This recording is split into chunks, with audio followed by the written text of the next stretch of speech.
Southern governors should allow Ortom attend their meeting as Ortomadike, and northern governors should allow Uzodinma Shehusani.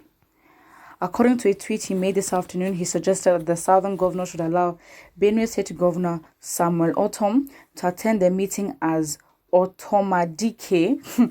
On the same hand, he also suggested that northern governors should allow Imo State Governor Hope Uzodinma to attend their own meeting as Al Uzodinma Allah.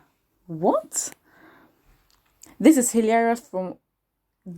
hilarious one from Senator Shehu, but on the other hand, he is making sense. If you check where things are going, you will notice that the Benue State Governor oftentimes shares the same ideology with the southern governors, and Governor Uzodinma seems to be closer to the northern governors. All right, I still don't even know if he's been like satirical, or if I can take this as a joke, or being like what. Well, let's cover the comments say. Someone says, my problem is with the middle belt is that when the likes of Danjuma and others were sharing power, they call themselves North. But when they lose power sharing, they become middle belt. Nobody same greed. Do you guys think so? Someone says, Senator Shehusani, a fair and balanced Fulani man, not perfect as no one else is, fairly honest and speaks the truth most times, doesn't support evil, a rare spec. All right. Good thinking, true diverse world. One is protecting his people against killer headsmen, the other one is surrendering his people. Someone says, I can't stop laughing. Ortomadike and Al Uzodimala. Like, what is this? I don't know. I mean, on one hand, I don't even know.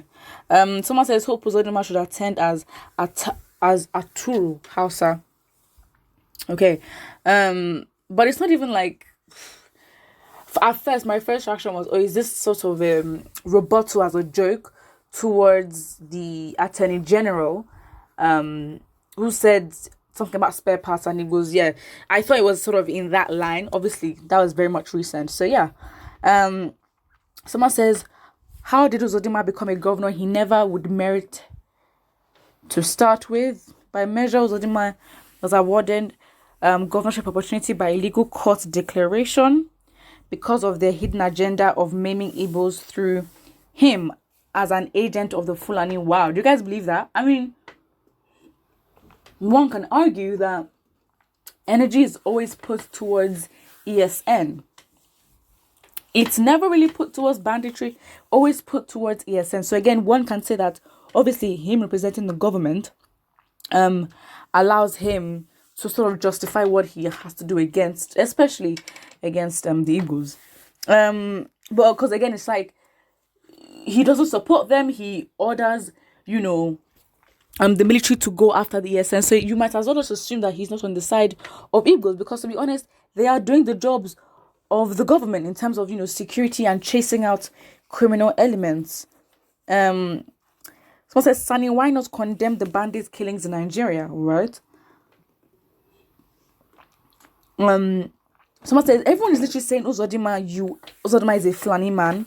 But then yeah, someone says, Sheil, standing here yourself, you said southern governors should allow Ortom to. Regions are not decided by attitude but by location. Are you daft to realize this?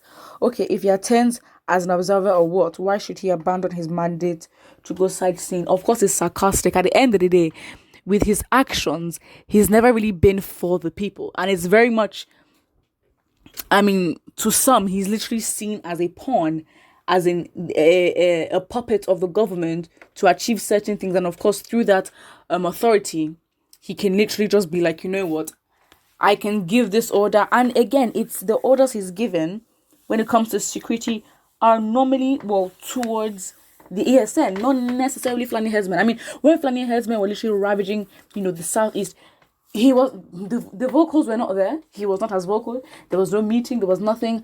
So now it's just like, why should we then believe that he's on the side of the people? It's a bit suspicious and shady. Someone says, killer herdsmen should allow senator to attend their meetings. My suggestion here is that Samuel Ortom, the Benue State governor, and Hope Uzodinma, the Imo State governor, should form their own separate meeting. They should be called Judas Family Heritage Governors Forum. Again, it's not a surprise that they both are seen, well, these two are seen as, well, betrayers, because again, you are literally helping criminal elements go for your people. It's like no patriotism. Like, what is going on here? Because of what? Selfish reasons. I mean, to be honest, there's this sort of weird thing. I mean, politics, as we know, is a dirty game, but then it's like, in Nigeria, just a bit weird. It's like, you go into power, you don't even try to hide if you're corrupt, or you don't even try to hide if there's like any backyard things going on. It's just so obvious, like they don't care. Imagine a country that defends Pantami. Imagine they literally see. I think that's the worst for me. I think that what Pantami, well, his accusation or whatever, well, against him is basically a what kind of reason is it? It's just a blatant reason to show that this government does not care, and they will defend anything that is there to do their agenda for their own profit. How can you, if they can have somebody like Pantami in government who is Hope Uzodinma that they cannot defend or even ask to do certain things, please, they would literally use this man. And of course, it is very, very sad. Because again, it's like you're fighting for something, for self-independence, but then it's like, as a governor, you don't even do anything. And second of all, you're trying to stop people from, exercising their right to freedom of speech, thought, and self-determination. They have a right to. Someone says, it is good for this and understanding, and I pray that the other remaining leaders of the North to understand the heart of the Nigerian people.